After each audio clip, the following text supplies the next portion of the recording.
મારી ચેનલમાં તમારું સ્વાગત છે। આજે બનાવીશું એકદમ સરળ રીતે બની જતી ટ્રેડિશનલ વાનગી ખીરની રેસિપી। મોટા લોકો છે એને આ રેસિપી આવડતી જ હોય છે, પણ જે લોકો કુકિંગ નવું શીખે છે એની માટે આ રેસિપી ખૂબ જ યુઝફુલ થશે।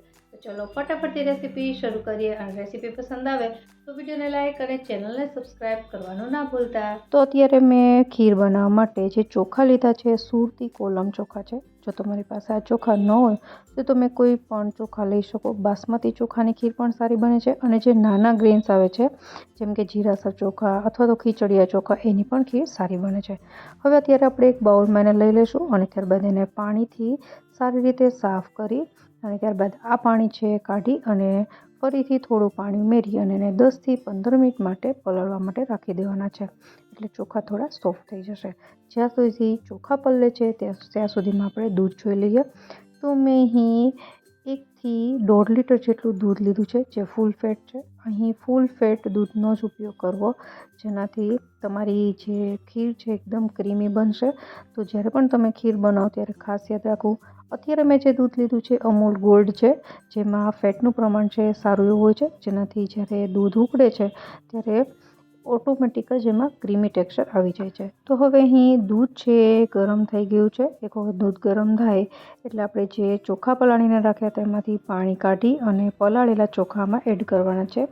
જ્યારે પણ તમે ખીર બનાવો ત્યારે આવી રીતે કાચા ચોખા છે એને તમે દૂધમાં ઉકાળીને પકવી અને પછી ખીર બનાવો, એ ખીર ખૂબ જ સ્વાદિષ્ટ બનતી હોય છે।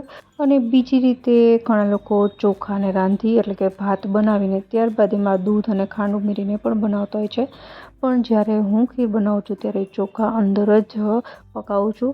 એનાથી દૂધમાં જે પાણીનો ભાગ છે એ પણ બળી જાય છે અને દૂધ છે સારું એવું ઘાટું પણ થઈ જાય છે। અને જ્યારે ચોખા તમે દૂધમાં પકાવો છો ત્યારે એનો જે બંનેનો ફ્લેવર છે એકબીજામાં ઇન્ફ્યુઝ થઈ જાય છે। એક વખત ચોખા મિક્સ કરી લીધા બાદ હવે આપણે એમાં ઉમેરવાના છીએ ટોપરાનું છીણ। મેં અહીં ફ્રેશ નાળિયેર લીધું છે।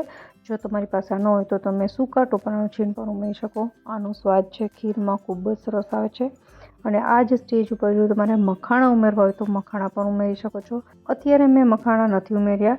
હવે જો દૂધ તમે જોઈ શકો છો ઉકળવા લાગ્યું છે અને કિનારી પર આ રીતે મલાઈ છે જામવા માંડે તો મલાઈને ચમચાની મદદથી મિક્સ કરતી જવાની। હવે ચોખા છે અડધા છે કૂક થઈ ગયા છે, તો હવે આપણે આમાં આ સ્ટેજ ઉપર ઉમેરીશું ખાંડ। તો મેં અહીં 1.5 લીટર જેટલું દૂધ છે એની સામે ½ કપ જેટલી ખાંડ લીધી છે। અહીં ખાંડનું પ્રમાણ તમે તમારી રીતે વધતા ઓછું કરી શકો। અત્યારે જે હું ખીર બનાવી રહ્યું છું એકદમ બેલેન્સ અને માઇલ્ડ ફ્લેવરવાળી બનશે, એકદમ ગળી નહીં બને। જો તમારે ગળી ખીર વધારે પસંદ કરતા હોય તો તમે થોડી ખાંડ ઉમેરી શકો। હવે અહીં તમે જોઈ શકો છો કે લગભગ આવી રીતે દૂધ ઉકાળતા મને 15 થી 20 મિનિટ જેવો સમય થયો છે અને આ ચોખા છે સરસ રીતે ચડી પણ ગયા છે। તો હવે ખીરને હવે આપણે 5 થી 10 મિનિટ માટે લો ગેસની ફ્લેમ પર ઉકાળવાની છે। તો અહીં હું બીજા ગેસ પર ટ્રાન્સફર કરી દઈશ અને એક પેન લેશું જેમાં આપણે 1 ટેબલ સ્પૂન જેટલું ઘી ઉમેરવાનું છે અને ત્યારબાદ અહીં ડ્રાયફ્રૂટ છે રોસ્ટ કરવાના છે। મેં અહીં કાજુ અને બદામના ટુકડા કરી લીધા છે, જેને આપણે લો ગેસની ફ્લેમ પર ફક્ત 1 મિનિટ માટે જ સાતળવાના છે। અને એક વખત એ સતળાય છે એટલે થોડા ક્રિસ્પી થઈ જાય, તો આમનમ કાજુ બદામ ઉમેરવા કરતાં આ રીતે થોડા ઘીમાં રોસ્ટ કરીને નાખવા તેનો ટેસ્ટ છે સરસ આવે છે। તો અહીં કાજુ બદામ છે રોસ્ટ થઈ ગયા છે। હવે આપણે છે ખીરમાં એને આવી રીતે ગરમા ગરમ જ એડ કરી દેશું અને સારી રીતે મિક્સ કરી દેશું। અને ત્યારબાદ ઉમેરીશું 1 ટીસ્પૂન જેટલો ઇલાયચી પાવડર। આ સૌથી છેલ્લે ઉમેરવાનું છે ખીર બની જાય પછી। અને હવે સારી રીતે મિક્સ કરી લીધા બાદ ગેસ બંધ કરી દેશું અને આને રૂમ ટેમ્પરેચર ઉપર અડધી કલાક માટે ઠંડુ થવા દેશું અને ત્યારબાદ એને ફ્રીજમાં 1 કલાક માટે ઠંડુ થવા દેવાનું છે। ઠંડુ થાય ત્યારબાદ એને આપણે એકદમ ચીલ છે સર્વ કરવાની છે।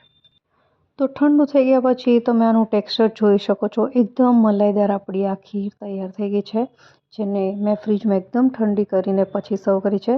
તો આશા રાખું આ રેસીપી તમને જરૂરથી પસંદ આવી હશે। ફરી મળીએ નવી રેસીપી સાથે, ત્યાં સુધી બાય બાય।